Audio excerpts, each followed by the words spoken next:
देव. फटाक्याचा आवाज आला तसं मी दार उघडून पाहिलं तर एक म्हातारा बाहेर उभा होता. फुले घेऊ का? मी काही बोलण्याआधीच त्यानं विचारलं. हो घ्या ना. तो फुलं तोडू लागला तसं मी इतक्या सकाळी झोप मोडल्याबद्दल चरफडत घरात शिरलो. मला नुकतीच पुण्यामध्ये नोकरी मिळाली होती. नशिबाने मला रूमही चांगली आणि पटकन मिळाली. रूमच्या बाहेरचं अंगणात चांदणीचं झाड होतं, कायम पांढऱ्या फुलांनी लगडलेलं. मला या फुलांचा काहीच उपयोग नव्हता, कारण माझ्याकडे देव नव्हते. गावाहून येताना आईने मला श्री राधाकृष्णाचा फोटो घेऊन जायचा खूप आग्रह केला, पण मी पडलो एका नंबरचा नास्तिक. आपलं भविष्य आपणच घडवतो असं वाटणारा. मी तो फोटो आणायचं टाळलं. म्हातारा रोज फुलं घ्यायला यायचा. आता तो विचारायचा नाही. माझी किंवा घरमालकाचीही त्याला हरकत नव्हती. एक दिवस घरमालकांना त्याच्याबद्दल विचारलं. त्यांनी जे सांगितलं ते ऐकून खूप दुःख झालं. म्हाताऱ्याचं नाव एकनाथ होतं. त्याच्या बायकोचा आणि मुलाचा अपघात मृत्यू झाला होता. मुलीचं लग्न होऊन ती आफ्रिकेत स्थायिक झाली होती. आई आणि भावाच्या मृत्यूनंतर वडिलांना घेऊन ती आफ्रिकेला गेली होती, पण जावयाच्या घरी राहणं एकनाथ काकांना पटलं नाही. थोड्याच दिवसात ते भारतात परतले आणि आता एकटेच राहत होते. एक दिवस ते आले तेव्हा मी बाहेरच उभा होतो. त्यांच्या हातातल्या परकडीत खूप वेगवेगळी फुले होती. मी त्यांना विचारलं, काका तुमच्याकडे खूप देव आहेत का? नाही हो, मोजकेच आहेत. का? मग इतकी फुलं का? अरे भरपूर फुलं असली की देव कसे प्रसन्न दिसतात, आणि ते प्रसन्न दिसले की आपला दिवसही उत्साहात जातो. काका मी तुमच्याबद्दल ऐकलं आहे, एवढं सगळं होऊनसुद्धा तुमचा देवावर विश्वास आहे? बेटा, जे प्रारब्धात आहे ते देवांनासुद्धा चुकलं नाही. रामकृष्ण अशी कितीही उदाहरणं आहेत. माझ्या मुलाचं आणि बायकोचं आयुष्य तेवढं होतं, त्याला देव तरी काय करणार? पण आता या वयात देवदेव करून काय मिळणार? काहीतरी मिळवण्यासाठी, स्वार्थासाठी देवाची पूजा करायची नसते बेटा. देवावरच्या प्रेमासाठी सुद्धा पूजा केली पाहिजे. मी हसलो. मला ते पटलं नाही.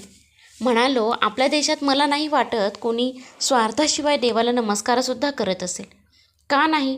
ज्ञानेश्वर, तुकाराम, नामदेव, रामदास अशी कितीतरी उदाहरणं आहेत की ज्यांनी नेहमी मानव कल्याणासाठी देवावर प्रेम केलं, स्वतःचा स्वार्थ कधी बघितला नाही. मी चूप बसलो. त्यांनी माझ्या खांद्यावर हात ठेवला आणि हसून म्हणाले, एकदा पूजा करून बघ बेटा. बघ दिवसभर कसं प्रसन्न वाटतं ते. माझ्या एकाकी निरागस आयुष्यात या भगवंतामुळेच रंगत आहे. तूही तो अनुभव घे. ते निघून गेले आणि मी विचारात पडलो. वाटलं करून बघायला काय हरकत आहे? नाही काही वाटलं तर सोडून देऊ.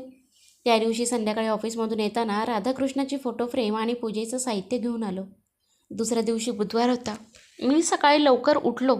अंघोळ करून राधाकृष्णाची फोटो फ्रेम टेबलवर ठेवली. गंध लावून हार घातला, फुलं वाहिली, निरांजन लावले. अगरबत्ती लावताच रूममध्ये प्रसन्न वातावरण तयार झालं. इच्छा नसतानाही मी राधाकृष्णांना नमस्कार केला. अंगावर शहारे आले. त्या पूर्ण दिवसात एकनाथ काका म्हणत होते तसं खरोखर मला प्रसन्न वाटत होतं. या गोष्टीला आता 4 वर्ष झाली आहेत.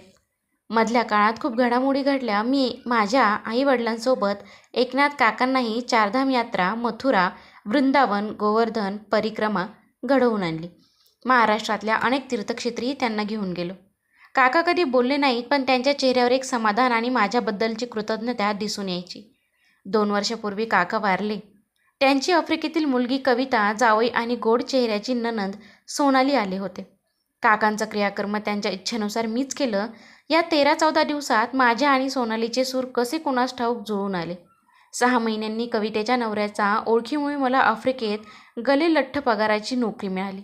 त्यानंतर 6 महिन्यातच माझं आणि सोनालीचं जात वेगवेगळी असूनही बिनविरोध लग्न झालं. आज आफ्रिकेतल्या माझ्या बंगल्यात मी मोठं देवघर बनवून घेतलंय. खूप फुलं वाहून देवपूजा केल्याशिवाय मी घराच्या बाहेर पडत नाही. कधी काळी मी नास्तिक होतो, यावर माझा स्वतःचाच आजकाल विश्वास बसत नाही. एक हरे कृष्ण भक्त.